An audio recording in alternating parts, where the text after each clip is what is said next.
माहिती मिळते की इंडियन नेव्ही देखील ऍक्शनमध्ये आली आहे, कारण पाकिस्तान कोणत्याही बाजूनं जर प्रयत्न करत सगळ्या बाजूंना न्यूट्रलाइज करण्याचा हा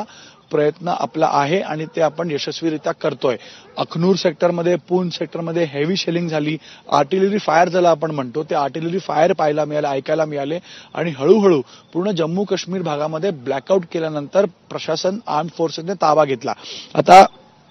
कच्छच्या भागामध्ये देखील